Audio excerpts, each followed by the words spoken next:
A another South American nation that has moved right. Talking about Colombia, of course, narrowly electing lawyer Abelardo Esperilla on Sunday, replacing the outgoing socialist president, who was Petro, who was an antagonist President Trump's. At one point, if I'm recalling correctly, and I am, he all but suggested that Trump be assassinated. So I'd say that's a pretty big move. That now includes Chile, Bolivia, Peru, Ecuador, Honduras, and Costa Rica, along with Colombia, that have moved right in recent elections. The models of Milei and Bukele, Milei obviously in Argentina, Bukele in El Salvador, enjoying some popular support, although probably more um, pronounced in El Salvador. What Malay's, still his Malay's performance, I think, is perceived in Argentina, despite Peter Thiel's move there, very high profile, is still uneven, but he's got a lot going against him, a lot that he inherited when you're trying to unwind, you know, well, drain the swamp, to borrow a phrase, Argentinian style. Anyway, for more on the developments in Colombia and Latin America, South America more generally, Juan David Rojas joins us. He covers Latin America and global Hispanidad for UnHerd. His piece on the election results in Colombia. A second Milei rises in Colombia, but is he really? Juan David Rojas, thanks for joining us. Appreciate it. Thanks for having me on. I don't see him as a second Milei in the sense that, and you sort of documented in your piece, in the sense that, I mean, Milei came to the table as an economist who actually is a committed free market kind of guy in the tradition of, Friedman and some of the Austrian economists. I mean, he actually, knows the scholarship. Esperia, as you document, seems to be more of a opportunist when it comes to embracing more free market policies. Yeah, well, honestly, the thing is, De La Espriella, he historically was always a free marketeer, too. That was what he was really consistent about. Okay. So same with Milei. It's really that both him and Milei, before running for office, they were more like classical libertarians, and they were very progressive on social issues. Like they both were like with abortion and like euthanasia, adoption by same-sex couples. But then when they ran for office, they became a lot more conservative, which makes sense because that's what like the electorate is actually into, especially on the right. Because that kind of like elite libertarianism really only appeals to like a small slice of the population, like your Peter Thiels and stuff like that. So the reaction of the electorate making a change from a socialist like Petro to this free marketeer. Yeah. I mean, it's a lot of things. I actually think that Petro did a number of things right for workers on like labor, raising the minimum wage. I think those are winning issues for like progressives and like people left of center. The problem is there are a lot of other issues that, in the U.S. we call them like cultural issues, but the problem is some of these actually have like material consequences too, like on energy policy, security especially, and then of course, the identity stuff like the race, gender, and whatever. Which in a country like Colombia and a lot of Latin American countries, they like embrace like gender neutral Spanish, which is insane. Spanish is a gendered language, and imported basically a lot of these like American ideas about race that aren't in that context don't really make sense. But like security really is the big one, and that's where like Bukele really has been the most successful leader in my opinion on the Latin American right, and it's because he's delivered so much on security. Petro again, like with importing these like bad U.S. progressive ideas, like he like imported like so-called criminal justice reform. I'm sure you guys have seen a lot of that. Yes. In Chicago, just like, we should reduce sentences on these so-called nonviolent crimes and like whatever, and it's just terrible. In a country like Colombia, the birthplace of Pablo Escobar. That just does not fly.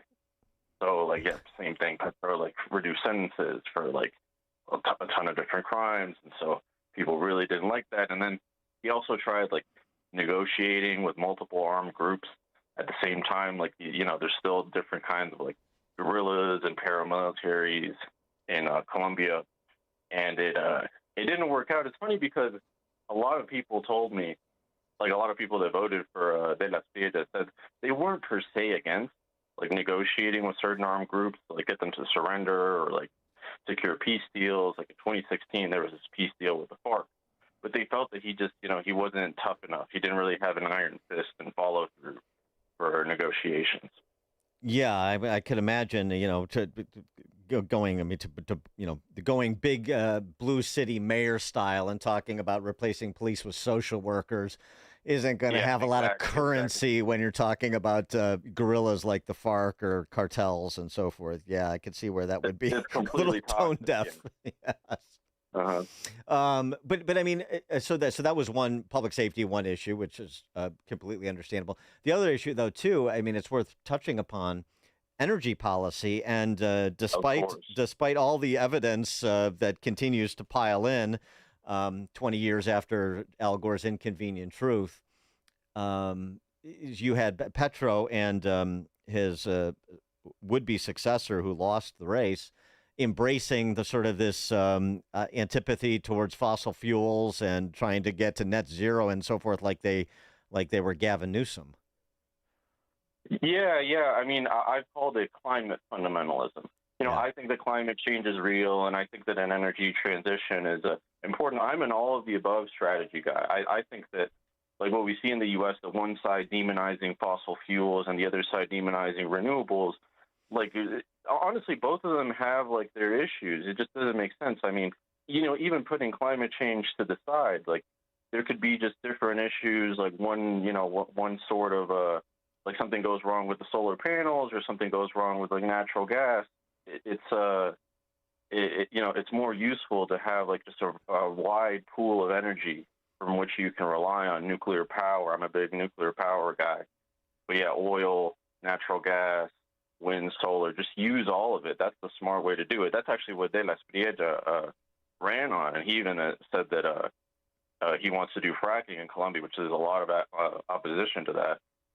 Petro says that, fracking is like a crime against humanity, but this is dumb. I mean, it's all just environmentalist propaganda that, the water or whatever. It's like, dude, I mean, you actually look at like the data, and it's been a long time, like 10 years plus since like anywhere in the U.S. really had like water contaminated as a result of fracking. Well, the other on top of that, yeah, I mean, the other thing, I mean, not to interrupt, but I mean, the other thing is you document. By the way, half of state revenue comes from the sale of petroleum. I mean, so exactly. What are you doing? Yeah, that's exactly what I was getting to. In a lot of Latin American countries, you have like a state-owned oil company.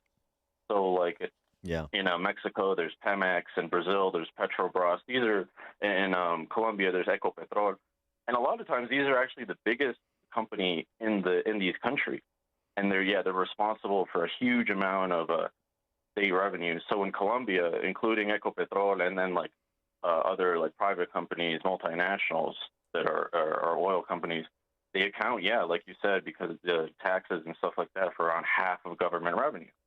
And so what did Petro do? He started staffing the board of Ecopetrol. First, he put as the head of it this like crony that turned out to be super corrupt. And then on the rest of the board, he put like these academics that knew nothing about oil. They were just like these climate activists, activists. Yeah. And they completely destroyed the company, of course, because, extracting oil is evil.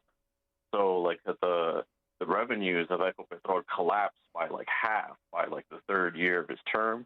And it's just been a complete disaster. Think about it. Like, we're coming out of the COVID-19 pandemic, and so there's high inflation. But then because you've killed the number one company of the country, you then have low growth. You had this horrible stagflation, like 10% inflation, but low growth, that finally like gave way in like the past like 2 years. It's a complete disaster, and a lot of people hated that because like gas prices shot up, and then there was low growth. So really dumb. What's your interpretation of this string of results, though, that I mentioned at the outset? Chile, Bolivia, Peru, Ecuador, Honduras, Colombia, Costa Rica, all moving in a more conservative, more pro-American moving to a more conservative, more pro-American posture with the recent election results. What's happening there? Yeah, I'll be completely honest. I think that with some exceptions, like in El Salvador and maybe in Argentina, though, yeah, as you said, Milei has had some problems. We'll have to see actually the election in Argentina's next year. But typically, what we see in Latin America is just like a wave of elections. So, a wave for left wing candidates, a wave for right wing candidates. And usually it's because, like, whatever incumbent, they like really screw up in one or another way. So, on like the left, yeah, like, especially with like these more progressive leaders, they'll really screw up on crime, on energy, immigration. Like, that was a big thing in Chile, for example, also, that had an election at the end of last year.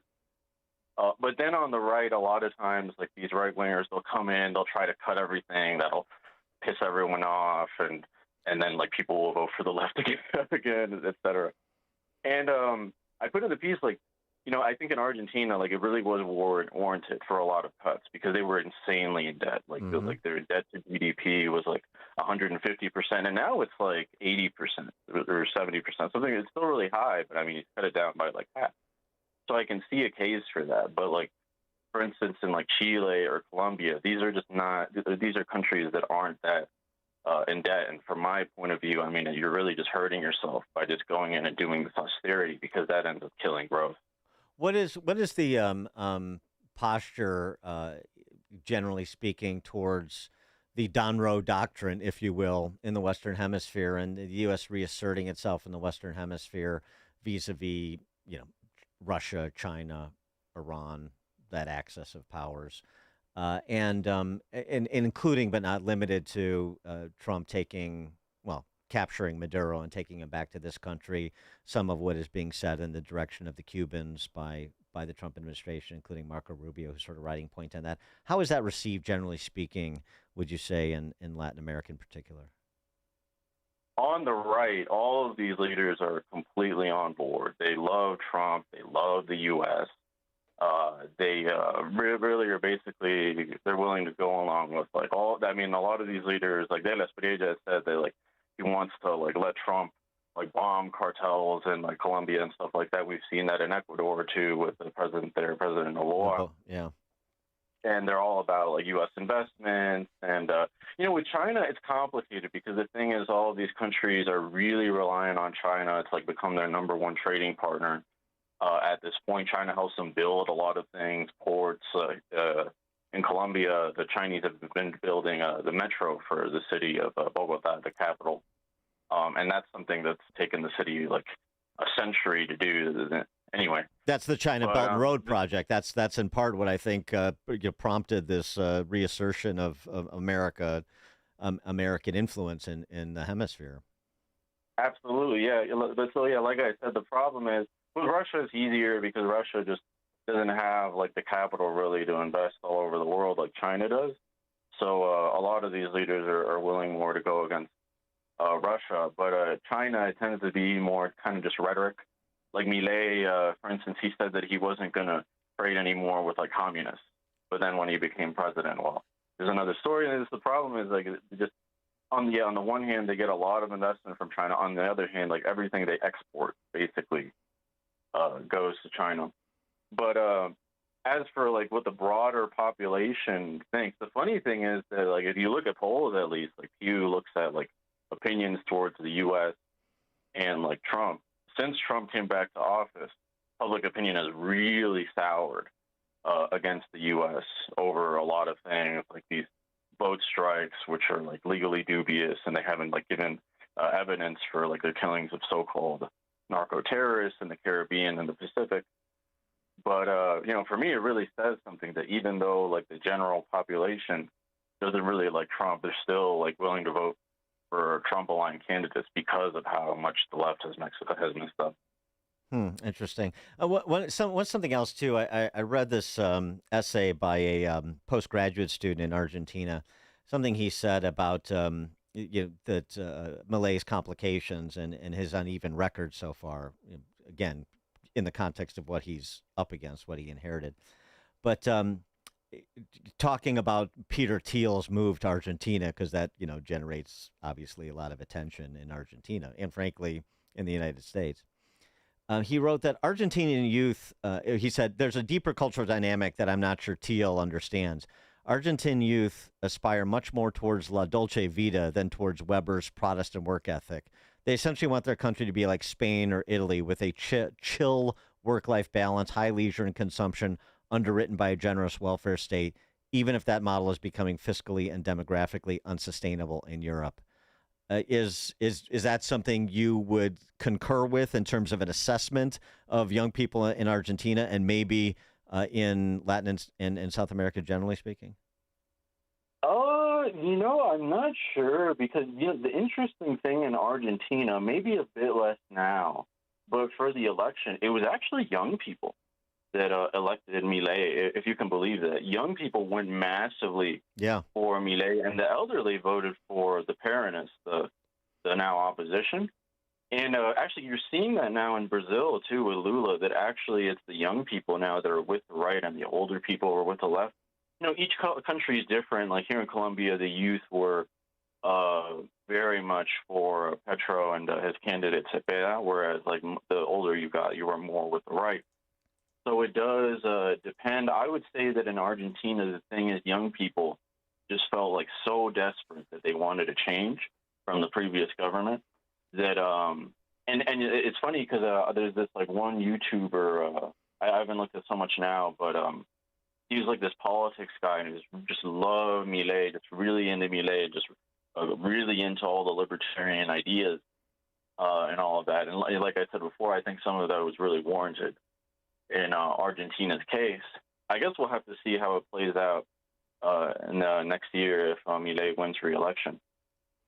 Yeah, no, it's just an interesting observation because I think, that you can, something becomes popular, it becomes counterculture, you buy into it, you like it, but if it doesn't immediately produce results, then you swing back and forth if there's no foundation. And frankly, what he's describing with respect to Argentinian youth, you could describe with respect to wide swaths of American youth too. So I think it's a much greater socio-cultural phenomenon that's in the West in general, and so it's just interesting to get that dynamic if people really are saying I like the idea of liberty and bootstraps and personal responsibility. Those all sound good as abstractions. Then when the rubber meets the road and I actually have to execute and carry the weight, then maybe I want this benefits package and I don't want to work more than 36 hours a week and so on and so forth. And it's just easy to get wooed by the warm embrace of collectivism, as one New York City mayor describes it.